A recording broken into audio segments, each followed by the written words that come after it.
Por lo tanto, debe ser considerada en contravención del principio de legalidad y de nullum crimen sine lege, así como de las garantías judiciales de las víctimas.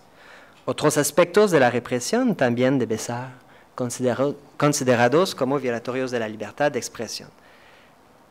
Y eso es muy grave. En efecto, algunas personas arrestadas y posteriormente liberadas condicionalmente vieron su capacidad de exprimir ideas y opiniones anuladas por las mismas decisiones de libertad condicional.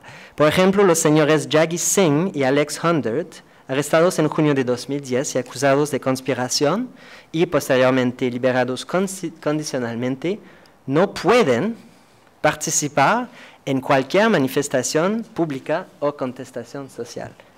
No pueden hablar públicamente sobre el G20, incluso a periodistas. Los acusados trataron sin éxito de apelar del orden de liberación condicional. Y este tipo de orden constituye claramente censura previa, que no es necesaria y que es obviamente desproporcional. Finalmente, se debe agregar que todos los actos de represión, la violencia mientras los arrestos en sí mismos, las amenazas verbales a los comunicadores sociales que eran los manifestantes, provocaron sobre ellos un chilling effect que tendrá inevitablemente como consecuencia una limitación posterior a su libertad de expresión, una autocensura, tal como lo indicó múltiples veces la Comisión, la Corte, la Relatoria, etc. Se podría decir lo mismo de las condiciones de detención, las agresiones físicas, verbales, discriminatorias, y en fin, el profilaje social y político en contra de los jóvenes, estudiantes, altermundialistas, etc., por parte de las autoridades políticas, policiales, judiciales, en sí mismo mandan un mensaje público que incita a limitar la libre expresión de ideas, opiniones y de contestación. Constituyen una limitación a la libertad de expresión y un ataque claro a los fundamentos de la democracia canadiense que se basa sobre la tolerancia y el pluralismo. Quiero concluir con algunas reflexiones sobre las lecciones aprendidas de esos tristes eventos. En primer lugar, estas violaciones eran previsibles.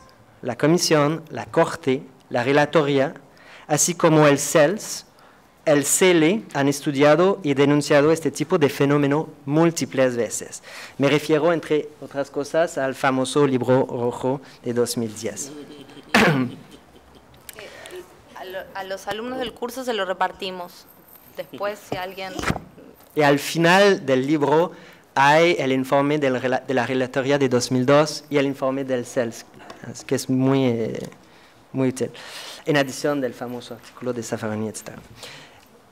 En este tipo de situación, arrestos preventivos, masivos, arbitrarios, violaciones a la integridad física moral, a la igualdad, a las garantías judiciales, a la protección judicial, van mano a mano con violaciones a la libertad de expresión, de reunión pacífica y de asociación.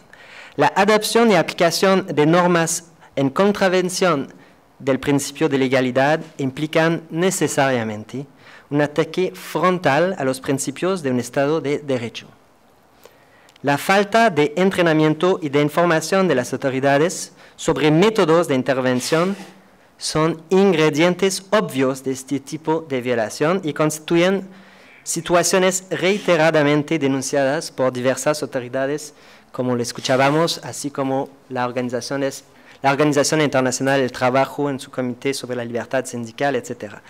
Esta misma OIT, así como en su informe de 96 sobre la India, así como la Comisión en su informe de 2010 sobre Honduras, han reiterado el peligro de adoptar medidas extremas y desproporcionadas en nombre del orden público.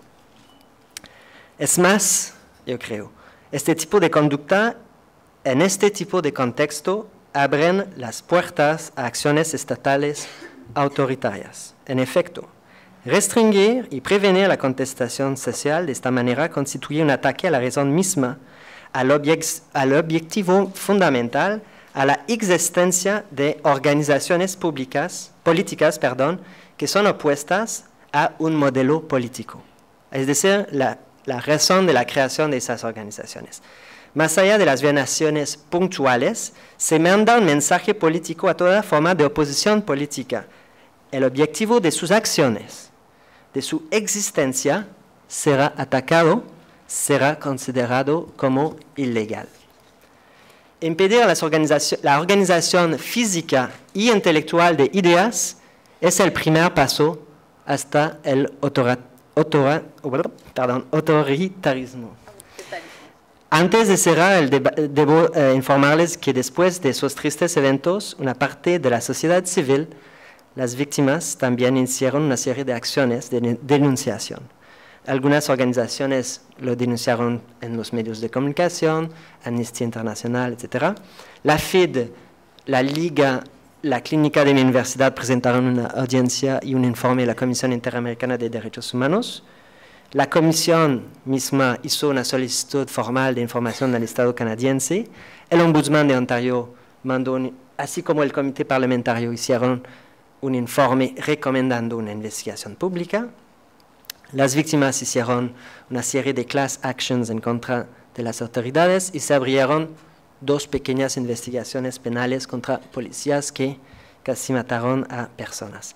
No obstante de esas acciones, los gobiernos competentes, tanto federal como provincial y municipal, siguen negando que se haga una investigación pública determinando la cadena de autoridad, the chain of command, y atribuyendo responsabilidades jurídicas y políticas y ofreciendo disculpas, así como compensaciones a las víctimas, que eran más o menos una parte de las recomendaciones de 2006 y de 2010 en el informe de la Comisión.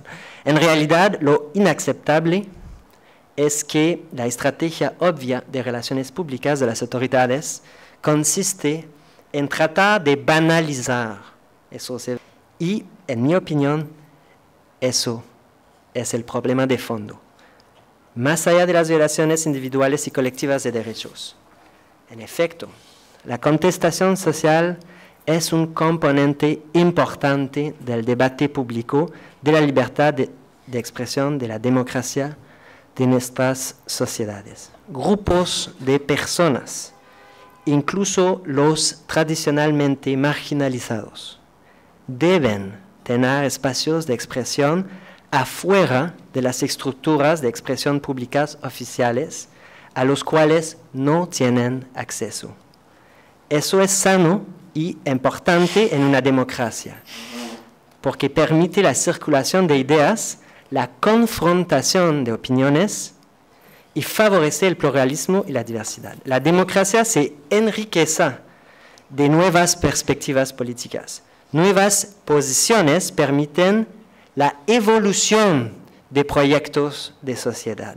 Restringir o eliminar esos espacios de debate constituyen una invitación a 2 escenarios fatales para la democracia y el Estado de Derecho. Es decir, en primer lugar, permite de crear un caos violento porque una parte progresivamente mayoritaria de la población se encuentra perdiendo confianza en las estructuras oficiales de comunicación y de participación política.